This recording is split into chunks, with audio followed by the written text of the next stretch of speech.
Boa tarde, meus queridos. Sou Albertina Fontoura da Silva, mas todo mundo aqui em catalão me chama de Dona Tina. Tenho 73 anos bem vividos, graças a Deus, e moro nesse cantinho de Goiás há quase 30 anos já. A vida aqui é tranquila, sabe? Todo dia acordo cedinho, antes mesmo do sol aparecer, e já vou direto para minha cozinha preparar aquele café fresquinho que meus netos tanto gostam quando vêm me visitar. Minha casa é pequena, mas aconchegante, com uma sala onde guardo minha coleção mais preciosa. Caixinhas antigas de todos os tipos e tamanhos. Tenho mais de 50 delas, organizadas em prateleiras que meu filho mais velho fez para mim. Cada caixinha guarda uma memória, uma carta, uma foto, um pedacinho da minha história. Comecei essa coleção depois que entendi o valor de guardar bem os tesouros da vida. Algumas coisas precisam ser protegidas, preservadas do tempo e dos olhos errados. Todo sábado de manhã, depois que limpo a casa, sento na minha poltrona velha e escolho uma dessas caixinhas para abrir. Às vezes releio cartas antigas, outras vezes apenas toco os objetos guardados, lembrando de onde vieram, do que significam. É meu ritual particular, meu momento de conversar com o passado e agradecer pelo presente. Minha maior felicidade hoje são meus 3 filhos e 6 netos. Criei meus filhos sozinha, com muito sacrifício, mas muito amor também. O Marcelo, que é o mais velho, mora aqui pertinho com a esposa e 2 filhos. A Heloísa, minha do meio, vive em Anápolis com o marido e 3 crianças.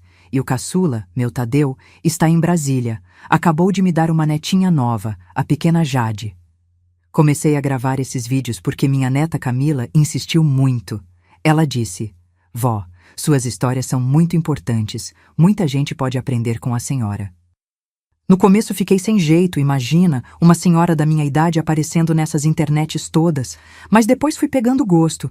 É como se eu estivesse sentada na sala com todos vocês, compartilhando um cafezinho e uns causos de vida. E vocês, meus queridos que estão me assistindo agora, me contem aqui nos comentários.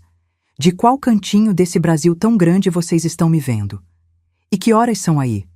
Estão vendo logo cedinho enquanto toma café, na hora do almoço ou já pertinho de dormir?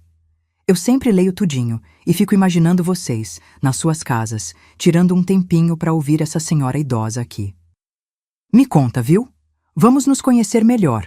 Se você gostou do meu jeito de conversar, aperta esse botãozinho de gostar e se inscreve no canal para não perder nenhuma história. É tão bom saber que tem alguém do outro lado me escutando. Faz essa vovó aqui se sentir menos sozinha. Hoje quero contar para vocês uma história difícil, mas que precisa ser dita. É sobre como as mentiras podem nos aprisionar por anos, até décadas, e como a verdade, mesmo que descoberta tardiamente, tem o poder de nos libertar. Uma história sobre uma menina que cresceu acreditando que não era digna de amor, porque alguém envenenou suas memórias mais preciosas. Essa menina, meus queridos, fui eu. Lembro como se fosse hoje quando perdi minha mãe. Eu tinha apenas 7 anos e meu mundo desabou completamente. Mas o que veio depois? O que veio depois foi muito pior que a dor da perda. Nasci em Itaituba, no Pará, naquelas bandas do norte onde o rio Tapajós corre majestoso. Nossa casinha ficava na parte mais simples da cidade, pertinho do rio. Era uma casa de madeira, com uma varanda na frente onde mamãe colocava 2 vasos de samambaia que balançavam com a brisa do rio. O chão era de terra batida no quintal, e lembro do cheirinho de terra molhada depois da chuva, que misturava com o aroma das mandiocas que mamãe plantava nos fundos. Meu pai, Olinto Fontoura, trabalhava na extração de ouro em um garimpo próximo.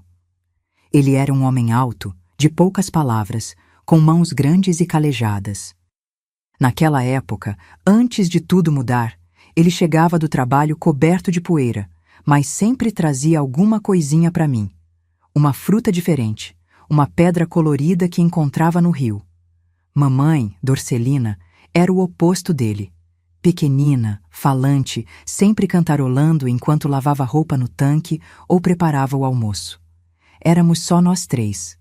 Mamãe dizia que eu era sua bênção única, porque depois de mim ela não pôde ter mais filhos. Todas as noites, ela sentava na beirada da minha cama, passava a mão nos meus cabelos e contava histórias do boto, da iara, do curupira, lendas da nossa região que faziam meus olhos brilharem de curiosidade e medo. Tininha, ela me chamava. Nunca esqueça que o amor de mãe é como o rio Tapajós. Pode ficar distante dos olhos, mas sempre encontra um caminho para voltar. Minha rotina era simples. Acordava com o cantar dos galos, tomava café com tapioca que mamãe preparava e ia para a escolinha municipal. Era um prédiozinho de 2 salas apenas, onde a professora Zenaide ensinava todas as crianças juntas, de idades diferentes. Depois da escola, brincava com as vizinhas, a Mundica e a Neuza, de pular corda, de casinha embaixo das mangueiras, ou íamos até a beira do rio catar conchinhas coloridas. Aos domingos, íamos à igrejinha de São Benedito, o santo padroeiro dos negros, que mamãe tinha muita devoção. Depois da missa, era dia de comer o famoso pato no tucupi com jambu, que dava aquela dormência gostosa na boca, ou então uma caldeirada de peixe que mamãe fazia igual ninguém. Foi em 1959, eu tinha acabado de completar 7 anos, quando notei que mamãe começou a emagrecer muito. Ela tossia à noite e às vezes eu a pegava colocando um pano na boca que voltava manchado de vermelho. Ela escondia rápido quando me via e sorria dizendo que não era nada, só uma gripezinha besta. Mas eu percebia que algo estava errado pelo jeito como as vizinhas olhavam para ela, com aquela pena nos olhos que criança pequena não entende, mas sente.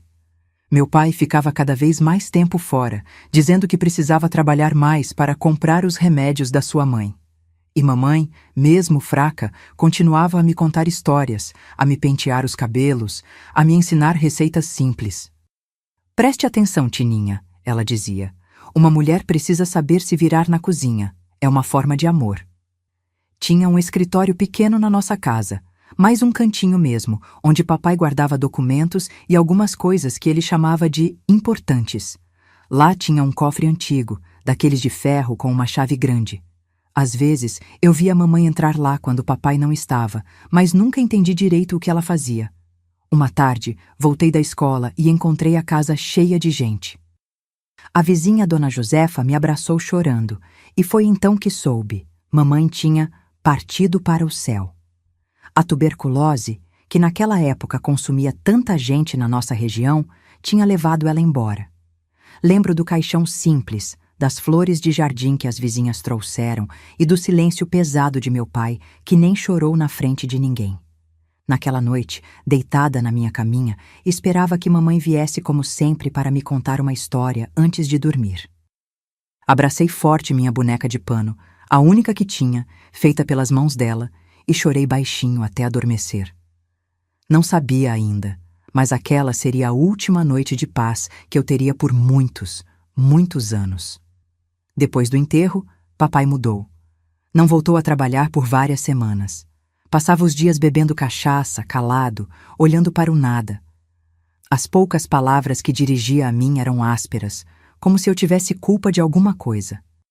"Você tem os olhos dela", ele dizia, e não parecia um elogio, mas uma acusação. A primeira vez que ele entrou no meu quarto à noite, achei que finalmente tinha vindo me contar uma história, como mamãe fazia. Mas o cheiro forte de cachaça e o olhar dele me disseram que algo muito diferente estava para acontecer. E aconteceu. E continuou acontecendo, noite após noite, enquanto eu fechava os olhos com força e tentava imaginar que estava em outro lugar, longe dali. O pior nem era a dor, que com o tempo meu corpo infantil aprendeu a suportar. Era o que ele sussurrava no meu ouvido, sempre de costas para mim, como se não pudesse encarar meu rosto. "Sua mãe nunca te amou de verdade. Se amasse, não teria ido embora e te deixado comigo." As palavras dele, repetidas tantas e tantas vezes, começaram a criar raízes no meu coração de criança. Seria verdade? Mamãe não me amava? Por que ela tinha me deixado? E aos poucos, as lembranças boas foram ficando embaçadas. enquanto as palavras dele ecoavam mais alto que as lembranças da voz dela. E foi assim que passei do mundo colorido e seguro da minha infância para um lugar escuro que parecia não ter saída. Aos 10 anos, já não era mais criança. A inocência tinha sido arrancada de mim, junto com a certeza do amor da minha mãe. Aos 12 anos, eu já não era a mesma menina. Na escola, ficava sempre calada num canto, enquanto as outras crianças brincavam no recreio. A professora Zenaide notava meu isolamento e às vezes me chamava para ajudar a limpar o quadro negro ou arrumar os livros na estante, talvez para me dar algum propósito, alguma importância. Albertina, tão inteligente, mas tão tristonha, ela dizia, ajeitando meus cabelos sempre mal penteados. O que se passa nessa cabecinha, menina? Eu queria contar. Meu Deus, como eu queria abrir minha boca e deixar sair tudo aquilo que me sufocava por dentro. Mas as palavras simplesmente não vinham.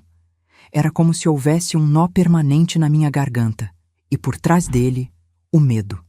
Medo do que aconteceria se eu falasse. Medo de não acreditarem em mim. Medo de que fosse verdade o que meu pai dizia. Que ninguém se importava comigo de verdade, que eu não valia nada. Em casa, aprendi a me mover como um fantasma. Pisava de leve no assoalho de madeira para não fazer barulho, esperava meu pai dormir para ir ao banheiro, comia rápido e em silêncio. Tinha dias que ele nem notava minha presença, entretido com a garrafa de cachaça. Esses eram os melhores dias.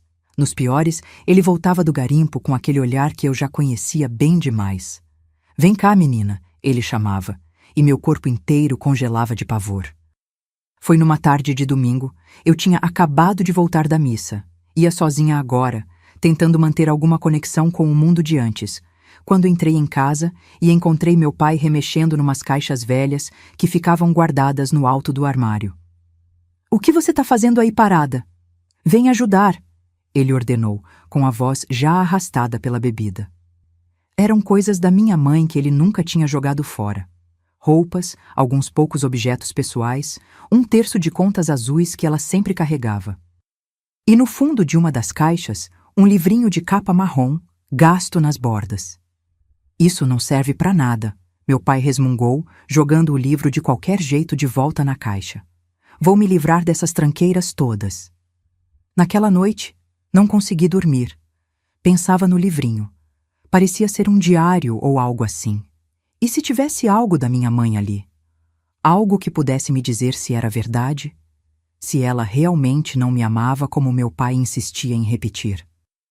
Esperei até ouvir os roncos dele vindo da sala. Tinha bebido tanto que nem tinha vindo ao meu quarto naquela noite. Pé ante pé, fui até a cozinha onde ele havia deixado as caixas. Procurei o livrinho e o encontrei. Era um livro de orações, daqueles que se comprava na igreja. Folheei decepcionada, mas algo caiu de dentro dele. Um pedaço de papel dobrado várias vezes. Era uma carta. A letra era delicada, arredondada, claramente de mulher. Comecei a ler sob a fraca luz que vinha da rua. "Minha querida Tininha, se você está lendo isso, é porque eu já não estou mais aí. O doutor disse que não tenho muito tempo, mas não quero que seu pai saiba disso ainda. Ele ficaria desesperado, e você sabe como ele fica quando está nervoso. Quero que saiba que cada momento com você foi o melhor da minha vida, desde o primeiro choro até o último sorriso que verei. Você é forte, minha filha, mais forte do que imagina. Há algo importante que preciso lhe dizer. No escritório do seu pai, no cofre antigo, guardei algo para você. É o que pude juntar nos últimos meses, vendendo bordados e doces escondido. Não é muito, mas talvez seja suficiente para você começar uma vida longe daqui quando for mais velha. A chave do cofre está..." E ali a carta terminava abruptamente, como se minha mãe tivesse sido interrompida enquanto escrevia. Meu coração batia tão forte que achei que meu pai podia ouvir do outro cômodo. Minha mãe tinha deixado algo para mim. Ela se preocupava comigo, pensou no meu futuro. Aquilo não combinava nada com a imagem que meu pai pintava dela todos os dias. Daquele dia em diante, algo mudou dentro de mim. uma pequena chama de esperança se acendeu. Se aquela carta estava dizendo a verdade, havia um tesouro escondido naquele cofre. Não apenas dinheiro, mas a prova do amor da minha mãe. A prova de que meu pai mentia. O cofre ficava no pequeno escritório, um cômodo que permanecia sempre trancado. Meu pai carregava a chave do escritório consigo, mas onde estaria a chave do cofre que minha mãe mencionou? A carta dizia que ela tinha escondido em algum lugar, mas faltava justamente essa informação. Comecei a observar meu pai com outros olhos. Não era mais apenas medo o que eu sentia, era raiva, uma raiva fria e calculista que me dava forças para continuar vivendo. Comecei a estudar seus hábitos, seus horários. Ele saía quase toda manhã para o garimpo e voltava ao entardecer. Às quintas-feiras, ia até a cidade vizinha e só voltava na sexta à noite, geralmente mais bêbado que o normal. Foi numa dessas quintas-feiras que tive minha primeira chance. Assim que ele saiu, corri para tentar abrir a porta do escritório. Tentei com uma faca fina, com um grampo de cabelo, com tudo que tinha visto nos filmes que às vezes passavam no único cinema da cidade. Nada funcionou. Seu pai está desconfiado, disse Dona Josefa uma tarde, quando fui ajudá-la a estender roupa no varal. Ele anda perguntando se você tem conversado com alguém, se tem contado alguma coisa. Senti um frio na barriga. Não falei nada, Dona Josefa, juro. Ela olhou para os lados, como se verificasse se não havia ninguém por perto. Olha, menina, eu não sou cega nem surda.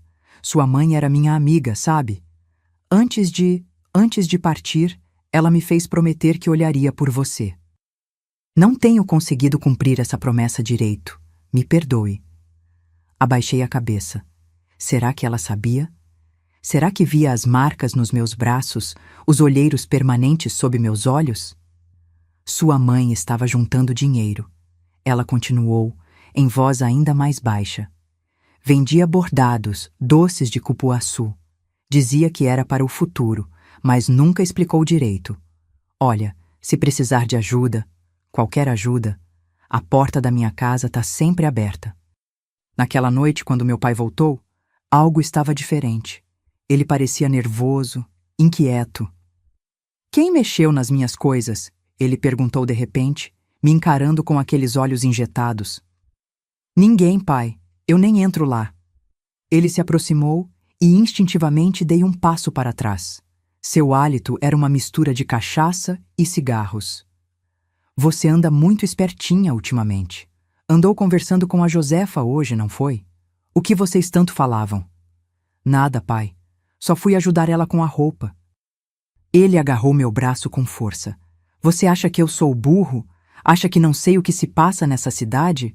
Todo mundo aqui tem dó da pobrezinha da Albertina, a coitadinha que perdeu a mãe. Me solta, pai, tá me machucando. Sua mãe também era assim, sabia? Achava que podia me enganar. Achava que eu não via ela escondendo coisas de mim, guardando dinheiro às escondidas. Aquilo confirmava o que a carta e Dona Josefa tinham dito. Minha mãe realmente estava guardando dinheiro. Mas ela se foi e deixou você comigo. Sabe por quê? Porque no fundo ela não se importava tanto assim. Se importasse, teria lutado mais para viver, não é mesmo? As palavras dele eram como veneno, tentando apagar a pequena chama de esperança que eu tinha acendido. Mas dessa vez, eu não acreditei. Pela primeira vez, eu vi claramente a mentira por trás das palavras dele. Agora vá para o seu quarto, ele ordenou, me empurrando. E não pense que eu não estou de olho em você. Naquela noite, deitada na cama, esperando o que sempre acontecia, eu repetia para mim mesma como um mantra. Ela me amava. Ela me amava. Ela deixou algo para mim. Quando ele entrou no quarto, bêbado como sempre, eu já não era a mesma menina amedrontada. Por fora, continuei imóvel, olhando para a parede, suportando. Mas por dentro, uma resolução crescia. Eu ia encontrar aquela chave, abrir aquele cofre e descobrir a verdade, custe o que custasse. Os meses seguintes foram um jogo de gato e rato. Meu pai, cada vez mais desconfiado, começou a trancar tudo em casa. gavetas, armários, até a despensa onde guardávamos comida. O escritório, então, virou quase um cofre em si, com um cadeado novo e mais resistente. As noites continuavam sendo um tormento, mas agora havia algo diferente.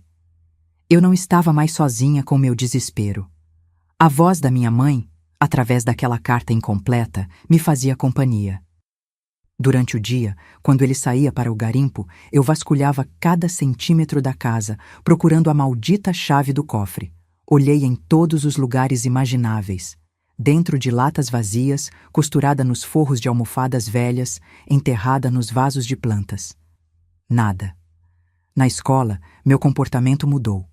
Comecei a prestar mais atenção, a fazer perguntas.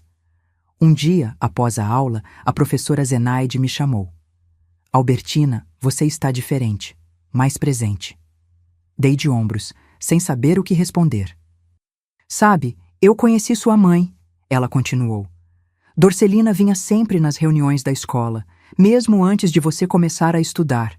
Ela queria saber como funcionava tudo, estava sempre preparando você para o futuro. Aquilo era como água no deserto para mim. Mais uma confirmação de que minha mãe se importava, se preocupava. Ela deixou algo para você na biblioteca da escola, Zenaide disse de repente, olhando para os lados como quem compartilha um segredo. Um livro. Pediu que eu guardasse e entregasse quando você fosse um pouco mais velha. Acho que agora é o momento. Meu coração quase saiu pela boca. Seria possível? Zenaide foi até o armário dos fundos da sala e voltou com um livro grosso, encadernado em couro escuro. Grandes Esperanças, de Charles Dickens. Sua mãe adorava esse livro, explicou Zenaide. Dizia que era sobre uma criança que supera circunstâncias terríveis e encontra seu caminho na vida. Com mãos trêmulas, peguei o livro. Era pesado, as páginas amareladas pelo tempo. Folheei rapidamente e quase deixei cair quando um pequeno envelope escorregou de entre as páginas. Ela disse que você saberia o que fazer quando chegasse a hora. Zenaide sorriu, com os olhos marejados. Dorcelina era uma mulher especial, Albertina. Nunca duvide disso. Guardei o envelope dentro da blusa, junto ao peito, e agradeci à professora com um abraço apertado, o primeiro contato físico genuinamente afetuoso que eu tinha em anos. Só abri o envelope quando estava sozinha, escondida atrás da escola. Dentro havia uma chave pequena, de latão, e um bilhete com a mesma letra delicada da carta. Para quando precisar recomeçar, confie na Josefa.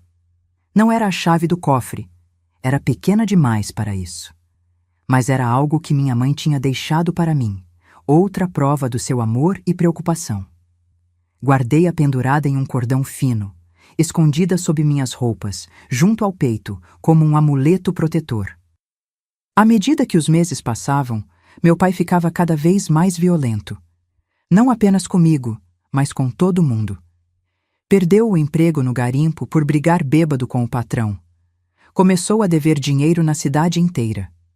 Nossa situação, que já era difícil, piorou drasticamente.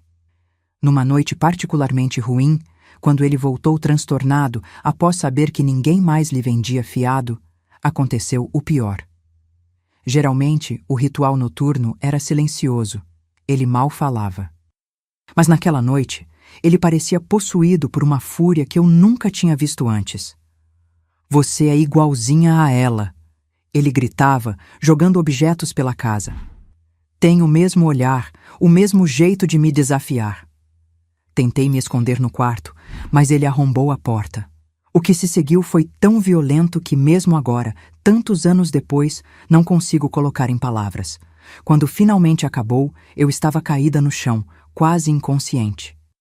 Antes de sair cambaleando, ele disse algo que mudaria tudo. Amanhã vamos embora daqui. Já vendi a casa. Tem um homem em Santarém que me ofereceu trabalho e você vai servir para alguma coisa também. O pânico tomou conta de mim. Ir embora? E o cofre? E o que minha mãe tinha deixado? Tudo estaria perdido. Quando tive certeza de que ele estava desmaiado de bebedeira na sala, arrastei-me dolorida até a casa de Dona Josefa. Era tarde da noite, mas bati em sua janela mesmo assim. Meu Deus do céu, menina, o que aconteceu com você? A expressão de horror no rosto dela quando me viu falava por si só. Entre lágrimas e soluços, contei tudo. Bem, quase tudo. Sobre a carta da minha mãe, sobre o cofre, sobre os planos do meu pai de nos levar embora no dia seguinte. Mostrei a chave que tinha encontrado no livro. Eu sabia, murmurou Dona Josefa, balançando a cabeça. Sua mãe me contou que estava preparando algo, mas não me disse exatamente o que para me proteger. Quanto menos eu soubesse, menos problemas teria se seu pai descobrisse. Ela pegou a chave pequena da minha mão e a examinou. Isso não é a chave do cofre, confirmou. É a chave da porta dos fundos da minha casa. Sua mãe tinha uma cópia, para o caso de precisar de refúgio rápido. Olhei para ela confusa. Mas e o cofre? Como vou abri-lo? Eu não sei onde está a chave do cofre, minha filha, mas sei que precisamos agir rápido. Se seu pai vendeu a casa, ele vai querer limpar tudo antes de partir. O cofre também. Naquela noite, fiquei na casa de Dona Josefa. Ela cuidou dos meus ferimentos, me deu um chá de erva cidreira para acalmar e me deixou dormir em sua cama, enquanto ela ficava de vigília numa cadeira próxima. Foi a primeira noite em anos que dormi sem medo. Pela manhã, Dona Josefa foi até minha casa, com a desculpa de comprar algumas coisas que estaríamos deixando para trás na mudança. Voltou com notícias alarmantes. Seu pai está abrindo o cofre neste exato momento. Tem um homem com ele, acho que é o comprador da casa. Senti como se o chão sumisse sob meus pés. Tudo estava perdido. O tesouro que minha mãe tinha deixado para mim, a prova do seu amor, tudo seria levado pelo meu pai. Foi então que tive uma ideia desesperada. Dona Josefa, preciso voltar lá. Agora. De jeito nenhum, menina. Você viu o que ele fez ontem à noite. Imagina se ele te pega tentando impedir. Não vou impedir, interrompi, com uma determinação que não sabia que tinha. Só preciso ver o que tem dentro do cofre. Preciso saber a verdade. Ela hesitou, mas algo no meu olhar deve tê-la convencido. Vou criar uma distração. Você terá poucos minutos. O plano era simples. Dona Josefa iria bater à porta da frente, dizendo que precisava falar urgentemente sobre uma suposta dívida que meu pai tinha com o falecido marido dela. Enquanto isso, eu entraria pela porta dos fundos, usando a chave que minha mãe havia deixado, e espiaria o escritório. Com o coração na garganta, aguardei o sinal. Quando ouvi a voz exaltada de Dona Josefa na porta da frente e os passos pesados do meu pai se afastando do escritório, corri para dentro da casa. A porta do escritório estava entreaberta, algo raro que só acontecia porque meu pai estava no processo de esvaziar tudo. Entrei silenciosamente e vi o cofre aberto na parede. Aproximei-me, trêmula, e olhei dentro. Havia um envelope grosso, amarelado e algo embrulhado em um pedaço de tecido que reconheci imediatamente. Era um retalho do vestido favorito da minha mãe. Sem pensar duas vezes, peguei tudo e corri de volta para a casa de Dona Josefa, usando a passagem dos fundos. Minutos depois, ela também voltou, ofegante. Conseguiu? Perguntou ansiosa. Mostrei o que tinha pego. Juntas, abrimos o envelope. Dentro havia dinheiro, não muito, mas o suficiente para uma passagem de barco e algum tempo de sobrevivência, e um papel dobrado. Era a continuação da carta, a parte que faltava. A chave do cofre está escondida dentro da moldura do nosso retrato de casamento. Sei que seu pai nunca olharia ali. Tininha, quando você ler isso, provavelmente já será grande o suficiente para entender. Eu nunca quis deixar você. Cada dia longe de você, mesmo que seja no céu, vai ser um dia de saudade infinita. Não acredite nas mentiras que seu pai possa contar sobre mim. Ele nem sempre foi assim, sabia? A bebida e a vida dura o transformaram. Mas isso não é desculpa para o que ele se tornou, ou para o que possa fazer com você. Use esse dinheiro para recomeçar, longe daqui. Procure minha irmã Iracema em Belém. Ela não sabe de nada. Seu pai nunca deixou que eu mantivesse contato com minha família, mas ela vai te acolher, tenho certeza. Com todo o meu amor, para sempre, mamãe. O tecido embrulhava uma corrente fina de ouro com um pequeno pingente de Nossa Senhora, a única joia que minha mãe possuía. Naquele momento, sentada na cozinha simples de Dona Josefa, chorando sobre as provas do amor da minha mãe, tomei minha decisão. Eu fugiria naquela mesma noite, antes que meu pai pudesse me levar para Santarém. Fugiria e nunca mais olharia para trás. Dona Josefa me ajudou a arranjar uma passagem no barco que saía de madrugada para Belém. Deu-me uma trouxa com algumas roupas, um pouco de comida para a viagem e todo o amor que uma vizinha corajosa podia dar a uma menina de quase 13 anos, prestes a enfrentar o mundo sozinha.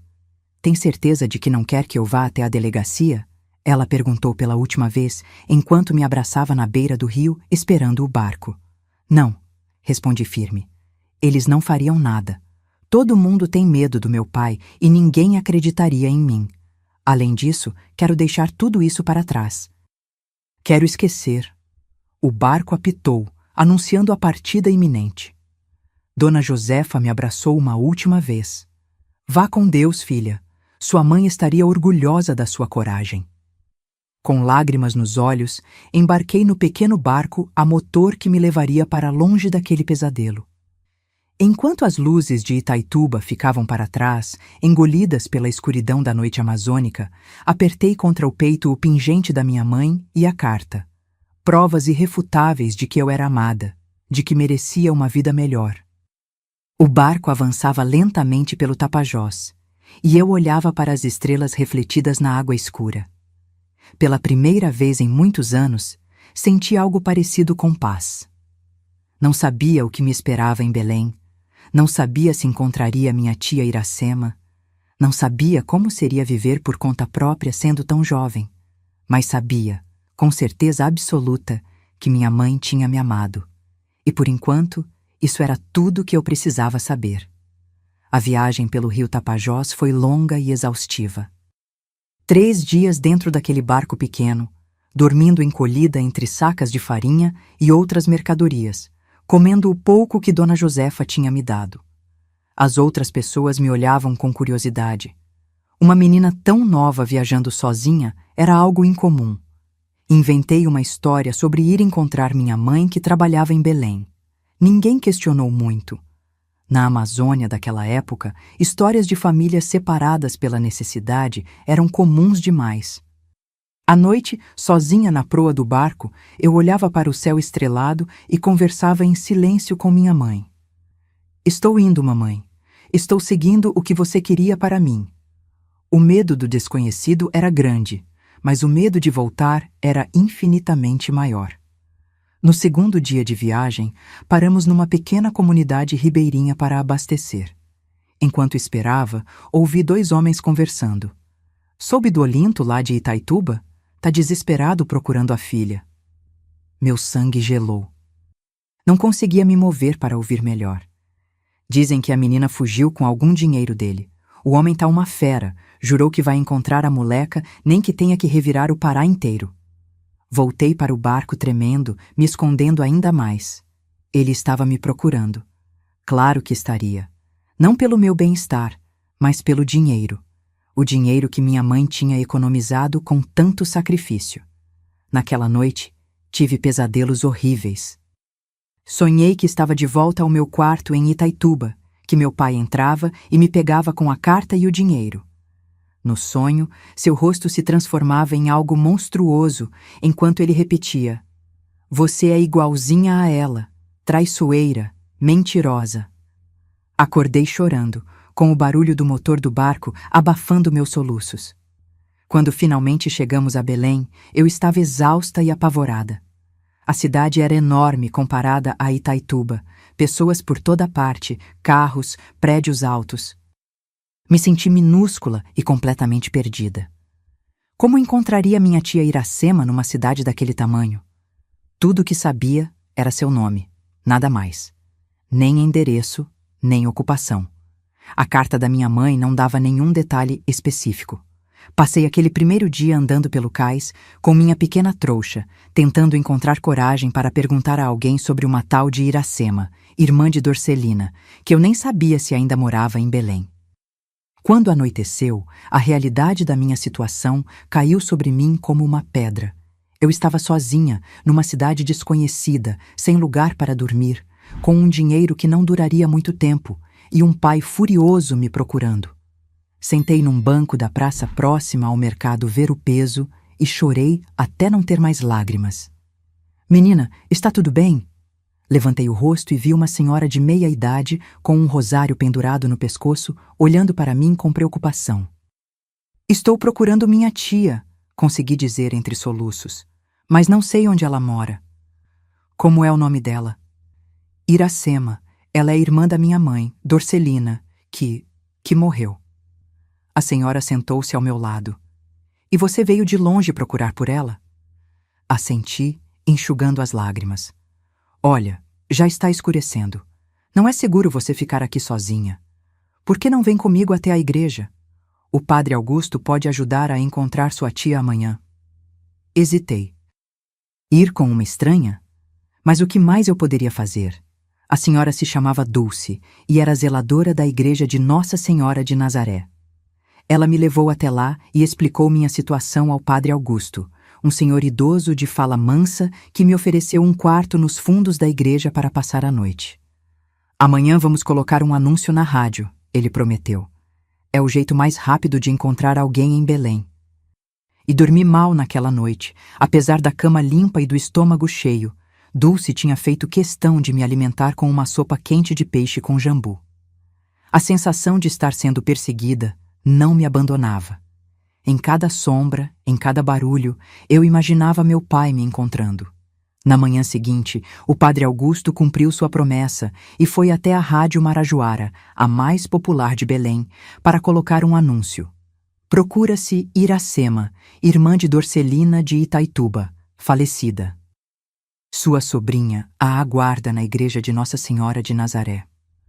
Passei o dia ajudando Dulce na limpeza da igreja, para retribuir de alguma forma a ajuda. Ela não fazia perguntas sobre meu passado, e eu era grata por isso. Apenas uma vez, quando notou as marcas nos meus braços, seus olhos se encheram de lágrimas, mas ela nada disse. No final da tarde, enquanto varria o pátio da igreja, vi uma mulher se aproximando apressadamente. Era alta e magra, com cabelos pretos presos num coque simples. Havia algo familiar nela, algo que fez meu coração acelerar. Você é a sobrinha de Dorcelina? Ela perguntou ofegante, como se tivesse corrido. Assenti, sem conseguir falar. Meu Deus do céu, ela murmurou, cobrindo a boca com as mãos. Você é a cara dela.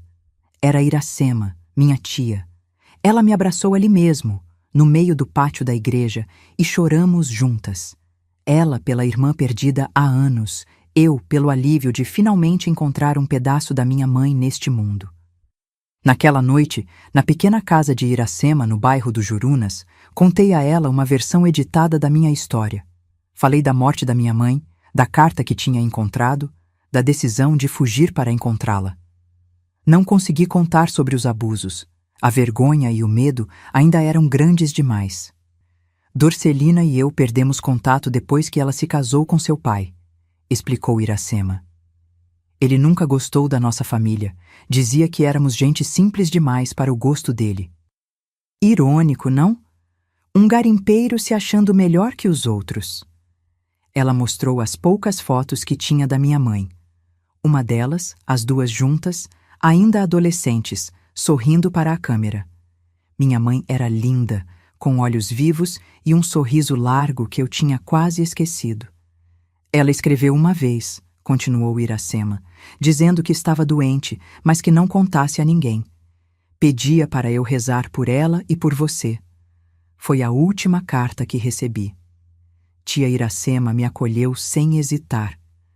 Transformou seu pequeno quarto de costura num espaço para mim, dividiu o pouco que tinha e prometeu que eu poderia ficar quanto tempo quisesse.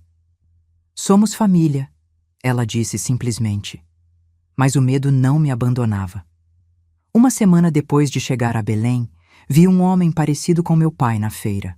Provavelmente não era ele, mas o pânico que senti foi tão intenso que passei mal ali mesmo, entre as barracas de frutas e peixes. Naquela noite, tive o pior pesadelo até então. Sonhei que meu pai encontrava a casa de Iracema, que arrastava a mim e a ela de volta para Itaituba, que nos trancava naquele quarto escuro. Acordei gritando, encharcada de suor. Iracema veio correndo e me abraçou até que os tremores parassem. "O que aconteceu naquela casa, Albertina?" Ela perguntou suavemente. "O que seu pai fez com você?" E então, como uma represa que se rompe, tudo veio à tona. Entre soluços desesperados, contei tudo. As noites de terror, as palavras venenosas, a dor, a humilhação, o medo constante. Contei sobre como ele usava a memória da minha mãe para me ferir ainda mais, como repetia que ela não me amava, que tinha me abandonado. Iracema chorou comigo, me embalando como se eu fosse uma criança pequena outra vez. "Perdoe-me", ela repetia. "Perdoe-me por não ter estado lá, por não ter percebido, por não ter feito nada." "Não foi culpa sua", consegui dizer. "Você nem sabia que eu existia." "Mas agora sei", ela respondeu com firmeza. "E ninguém mais vai te machucar, eu prometo." No dia seguinte, Iracema fez algo que mudou tudo. Ela me levou à delegacia. Eu resisti, claro. O medo era paralisante. Na minha cabeça, ninguém acreditaria em mim. E isso só faria meu pai mais furioso quando me encontrasse. "Ele vai me matar se souber", sussurrei, tremendo na porta da delegacia. "Ele não vai nem chegar perto de você", garantiu Iracema, com uma determinação que eu nunca tinha visto antes. "Confia em mim." O delegado, um homem de meia-idade chamado Nestor, nos recebeu em sua sala. Com Iracema ao meu lado, segurando minha mão, contei minha história novamente. Mostrei as marcas que ainda tinha pelo corpo, a carta da minha mãe, o dinheiro que ela tinha deixado para mim. Para minha surpresa, ele acreditou em mim. Não questionou, não duvidou. Apenas ouviu com atenção e depois disse algo que nunca vou esquecer. "Você é muito corajosa, menina. Mais corajosa que muito homem feito que já passou por esta delegacia." Ele fez um boletim de ocorrência, tomou nossas declarações formais e prometeu que se meu pai aparecesse em Belém procurando por mim, seria imediatamente detido. "Ele não vai chegar perto de você", garantiu, quase repetindo as palavras de Iracema. Naquela noite, deitada na minha caminha improvisada no quarto de costura de Iracema, senti um peso saindo dos meus ombros. Não era o fim do medo. Esse demoraria anos para diminuir completamente. Mas era um começo. Pela primeira vez, adultos estavam do meu lado, acreditando em mim, me protegendo. Segurei o pingente de Nossa Senhora que tinha sido da minha mãe e sussurrei uma oração de agradecimento. Agradeci por ter encontrado Iracema, por ter tido a coragem de fugir, por ter descoberto a verdade sobre o amor da minha mãe. E mais do que tudo, agradeci pela pequena semente de esperança que começava a brotar no meu coração. A esperança de que, talvez um dia, eu pudesse deixar todo aquele horror para trás e construir uma vida nova. Dias depois, recebemos a notícia. Meu pai tinha sido visto em Santarém, perguntando por mim nos barcos que faziam a rota para Belém. O delegado Nestor mandou um telegrama para a polícia de lá com ordem de detenção. "E se ele escapar?", perguntei, aterrorizada com a possibilidade. "Então iremos para outro lugar", respondeu Iracema sem hesitar. "Para onde for preciso. Não vou deixar que ele te encontre, Albertina. Nunca mais." Os meses iniciais em Belém foram de adaptação e cura.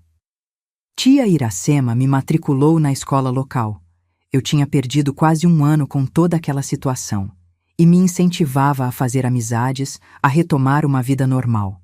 Mas a normalidade parecia algo distante, quase impossível para mim. As noites ainda eram povoadas por pesadelos e qualquer barulho forte me fazia tremer. "Vai levar tempo, Tininha", dizia Iracema com sua paciência infinita. "As feridas do corpo curam mais rápido que as da alma." Ela trabalhava como costureira em uma pequena confecção no centro de Belém. Não ganhava muito, mas era o suficiente para nos manter. Aos poucos, fui aprendendo o ofício com ela, primeiro apenas observando, depois ajudando com pequenas tarefas como pregar botões ou fazer bainhas simples. 2 meses depois da minha chegada, recebemos a notícia. Meu pai tinha sido preso em Santarém, tentando embarcar num barco para Belém. O delegado Nestor veio pessoalmente nos informar, garantindo que ele ficaria detido por um bom tempo, acusado não apenas dos abusos contra mim, mas também de outras irregularidades que descobriram durante a investigação. Fraudes no garimpo, dívidas não pagas, agressões a outros moradores de Itaituba. Ele não vai mais te machucar, Albertina, garantiu o delegado, com uma gentileza que contrastava com sua aparência severa. Pode seguir sua vida sem olhar para trás. Aquela notícia trouxe um alívio imenso, como se um peso enorme saísse dos meus ombros. Nas semanas seguintes, comecei a dormir melhor, a sorrir mais, a me abrir lentamente para o mundo ao meu redor. Iracema notou a mudança e incentivou ainda mais meu interesse pela costura.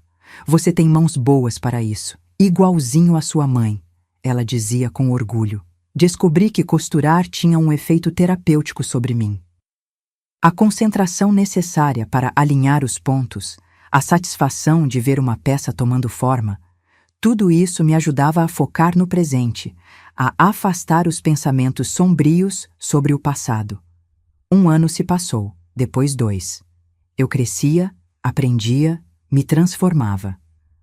Aos 15 anos, já era uma costureira habilidosa, ajudando Iracema com encomendas mais complexas. Na escola, minhas notas eram boas, especialmente em português e literatura. Eu devorava todos os livros que conseguia pegar emprestado na biblioteca municipal. Foi através dos livros que conheci Evaristo. Ele trabalhava como auxiliar na biblioteca. Era 5 anos mais velho que eu, estudava direito à noite e tinha os olhos mais gentis que eu já tinha visto. No início, nossas conversas eram apenas sobre os livros que eu pegava emprestado. Depois começamos a discutir sobre os personagens, as histórias, a vida. Você fala sobre esses livros como se fossem velhos amigos, ele me disse certa vez com um sorriso que iluminava seu rosto moreno. Talvez porque durante muito tempo foram os únicos amigos que eu tinha. Respondi sem pensar, e imediatamente me arrependi da sinceridade excessiva. Mas Evaristo não se assustou com minha resposta. Pelo contrário, aquilo pareceu despertar algo nele, uma curiosidade genuína, um desejo de me conhecer melhor. Aos poucos, nossas conversas foram se estendendo para além dos horários da biblioteca. Ele me convidou para tomar um sorvete, depois para assistir a uma apresentação de carimbo na praça e então para conhecer sua família num domingo de almoço. Iracema estava preocupada, claro. Depois de tudo que eu tinha passado, a ideia de me aproximar de um homem, mesmo que fosse alguém aparentemente respeitável como Evaristo, a deixava inquieta. Tenha cuidado, minha filha, ela dizia. Homem é que nem jaca. Por fora é uma coisa, por dentro pode ser outra completamente diferente. Mas Evaristo se mostrou exatamente o que parecia ser. Gentil, respeitoso, paciente. Ele sabia que eu carregava feridas profundas, mesmo sem conhecer todos os detalhes. Nunca me pressionou. Nunca ultrapassou os limites que eu estabelecia. Nunca me fez sentir menos por causa do meu passado. Todo mundo tem uma história, Albertina. Ele me disse certa noite, enquanto caminhávamos pela orla de Belém. O que importa não é de onde viemos, mas para onde estamos indo. Aos 17 anos, num dia quente de julho de 1969, recebi uma carta que mudaria o rumo da minha vida mais uma vez. Era do delegado Nestor, informando que meu pai tinha falecido na prisão. Complicações de cirrose, resultado dos anos de abuso de álcool. A carta também dizia que, como sua única herdeira, eu tinha direito a reivindicar qualquer bem que ele possuísse. Não quero nada dele, disse a Iracema, jogando a carta sobre a mesa. Nada. Eu entendo, ela respondeu, colocando a mão sobre a minha. Mas pense bem, Tininha. Aquela casa em Itaituba era também a casa da sua mãe. Lá viveram as memórias dela, boas e ruins. Talvez haja algo lá que valha a pena recuperar. Evaristo, que àquela altura já era uma presença constante em nossas vidas, ofereceu-se para me acompanhar até Itaituba.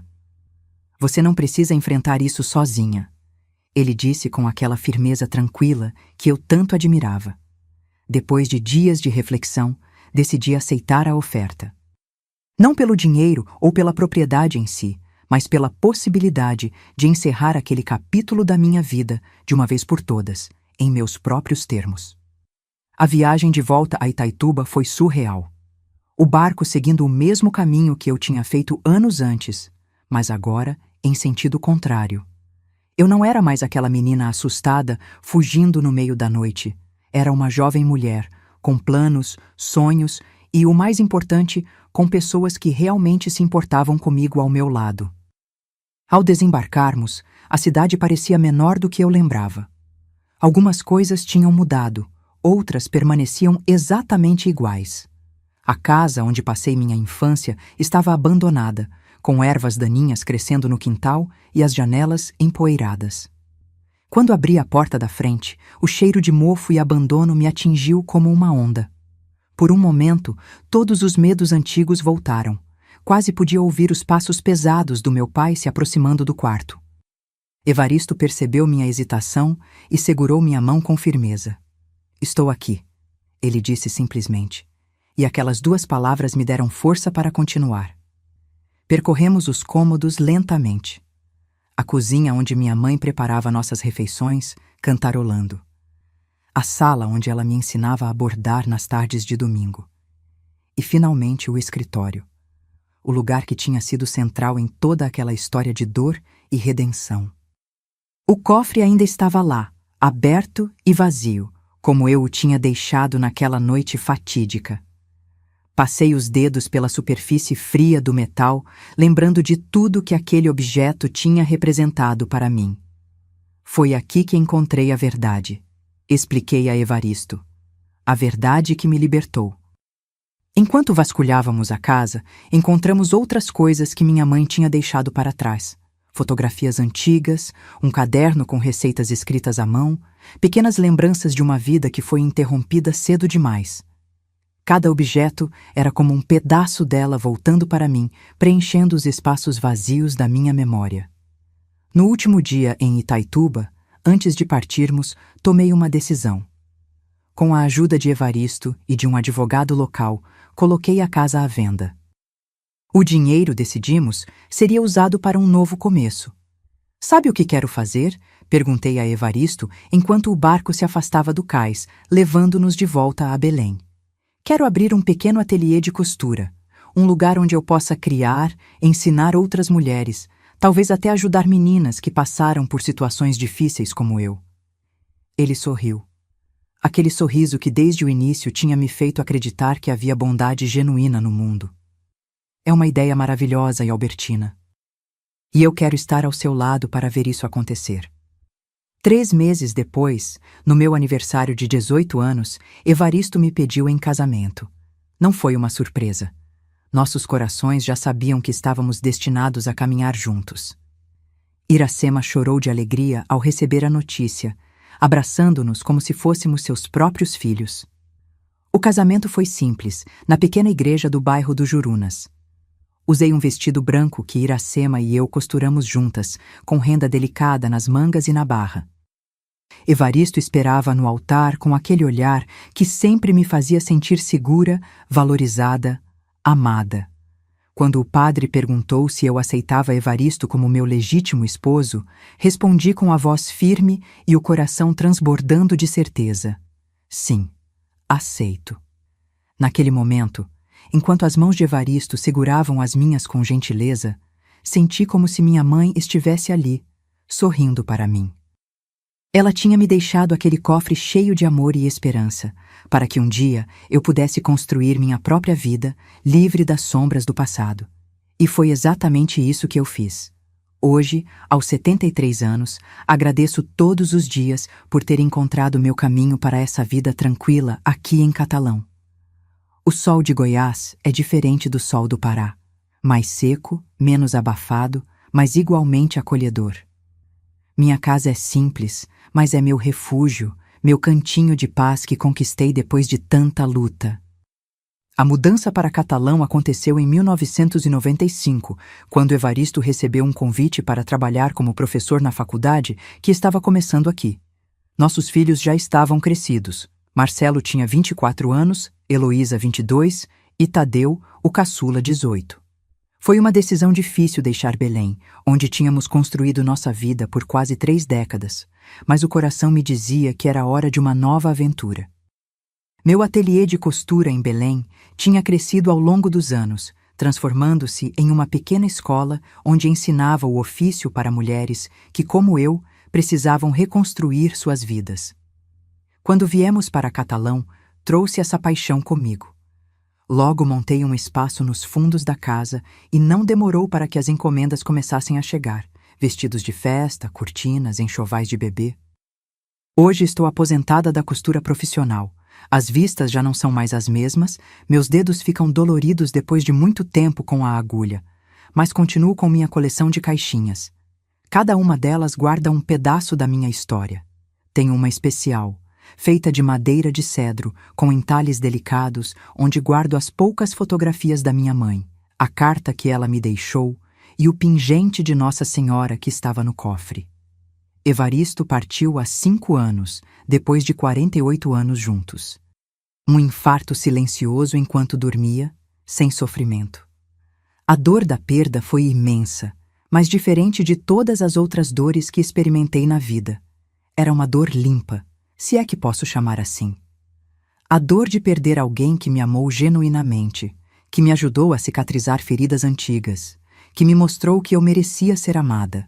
Agradeço todos os dias pelos nossos 3 filhos maravilhosos. Marcelo, o mais velho, herdou a firmeza e a integridade do pai. É advogado, defende causas sociais em um escritório aqui mesmo em Catalão.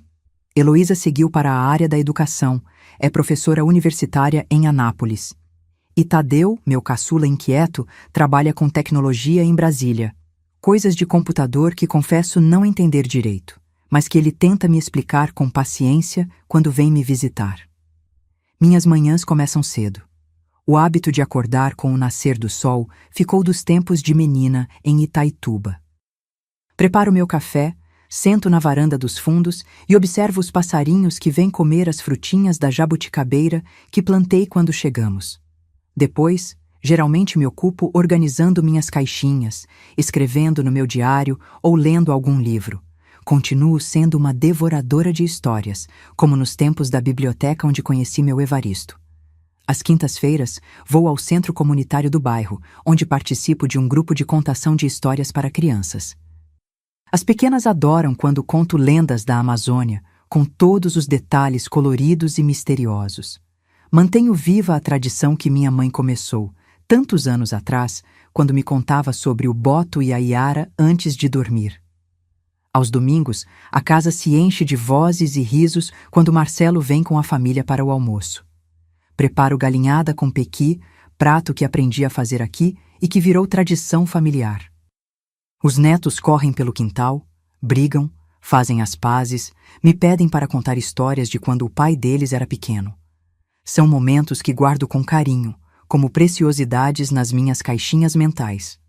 Não vou dizer que não tenho dias difíceis.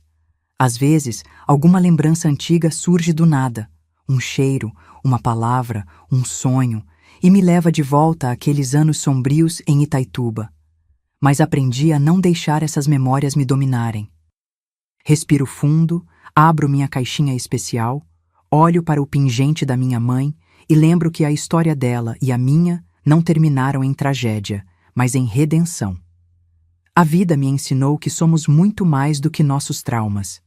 Somos também nossas vitórias, nossos amores, nossa capacidade de reconstruir e recomeçar. Cada uma das minhas caixinhas representa um capítulo dessa jornada. Algumas guardam memórias dolorosas, outras alegrias inestimáveis, mas todas fazem parte de quem sou hoje. E quem sou eu hoje? Sou Albertina, uma senhora de 73 anos, moradora de Catalão há quase 30 anos, mãe de 3, avó de 6, viúva de um homem bom. Sou uma mulher que aprendeu que a verdade, mesmo quando dói, tem o poder de libertar. Sou alguém que escolheu acreditar no amor, apesar de todas as razões que teve para não fazê-lo. Meus queridos, se você chegou até aqui comigo, agradeço de coração. Não é fácil abrir gavetas do passado que guardamos trancadas por tanto tempo. Mas às vezes, compartilhar nossa dor é o que nos ajuda a dar o último passo na jornada de cura. Se você está passando por algo parecido com o que vivi, ou conhece alguém nessa situação, quero que saiba, você não está sozinho. E mais importante, você não merece isso. Não importa o que te façam acreditar. Assim como eu acreditei por anos nas mentiras do meu pai, muitas pessoas vivem presas em ciclos de abuso, convencidas de que não merecem coisa melhor. Aprendi que a idade não define nossa força, mas sim nossa capacidade de recomeçar cada dia. Mesmo aos 13 anos, tive coragem de fugir em busca de uma vida melhor. Mesmo aos 73, ainda encontro forças para contar minha história, na esperança de que possa ajudar alguém. Minhas rugas são mapas de sobrevivência. Cada uma conta uma história de dor superada. Quando olho no espelho hoje, não vejo apenas uma senhora idosa. Vejo uma guerreira que enfrentou seus demônios e venceu. A vida me ensinou que até na escuridão mais profunda, nossa luz interior nunca se apaga. Houve momentos em que achei que não aguentaria mais um dia, mas algo dentro de mim, talvez a voz da minha mãe, sussurrando através daquela carta, me dava forças para continuar. Nunca permiti que minha dignidade fosse roubada, mesmo quando tentaram levar tudo de mim. O corpo pode ser machucado, a mente pode ser envenenada com mentiras, mas o espírito é algo que ninguém pode quebrar se você não permitir. Descobri que somos mais fortes do que imaginamos, especialmente quando pensamos que não aguentamos mais. É justamente quando estamos no fundo do poço que descobrimos recursos que nem sabíamos que tínhamos. O tempo não cura todas as feridas, mas nos ensina a viver com elas e ainda assim sorrir. Carrego cicatrizes, sim. Algumas visíveis, outras escondidas nas profundezas da alma. Mas aprendi a não deixar que elas definam quem sou. Minha história não é sobre o que fizeram comigo, mas sobre como escolhi responder. Poderia ter me tornado amarga, desconfiada, incapaz de amar. Em vez disso, escolhi acreditar na bondade, escolhi construir uma família baseada no respeito e no amor genuíno, escolhi quebrar o ciclo. Em qualquer país, em qualquer cultura, existem pessoas dispostas a ajudar. Assim como encontrei Dona Josefa, o delegado Nestor, minha tia Iracema e meu amado Evaristo, há sempre alguém que pode estender a mão quando precisamos. O importante é ter coragem de pedir ajuda. Se você está sofrendo, procure as autoridades locais, organizações de proteção ou pessoas de confiança na sua comunidade. Não importa onde você esteja no mundo, a dignidade humana e o direito a uma vida sem violência são valores universais. E se você já passou por algo semelhante e sobreviveu, compartilhe sua história quando se sentir pronto. Seu testemunho pode ser a luz que guiará alguém da escuridão para a esperança. Como uma corrente de força e solidariedade, podemos todos juntos criar um mundo onde menos pessoas precisem passar pelo que passei. Agora, meus queridos que me acompanharam até aqui, preciso fazer um pedido especial do fundo do meu coração. Se essa história tocou você, se você se identificou ou se conhece alguém que está passando por uma situação de abuso, por favor, clique agora no botão de inscrição e ative o sininho de notificações. Cada inscrição neste canal significa uma voz a mais contra o silêncio que protege os abusadores. Pode ser a diferença entre continuar no inferno ou encontrar o caminho para a liberdade. E deixe nos comentários a palavra renascer para que eu saiba que você assistiu até o final e entendeu a mensagem mais importante. Nunca é tarde para recomeçar, para renascer das cinzas da dor. Faça isso agora. Não espere nem mais um minuto. Sua ação pode ser o primeiro passo para mudar a história de alguém. Obrigada por me ouvirem. Que Deus abençoe cada um de vocês e que nunca falte coragem para enfrentar as tempestades da vida.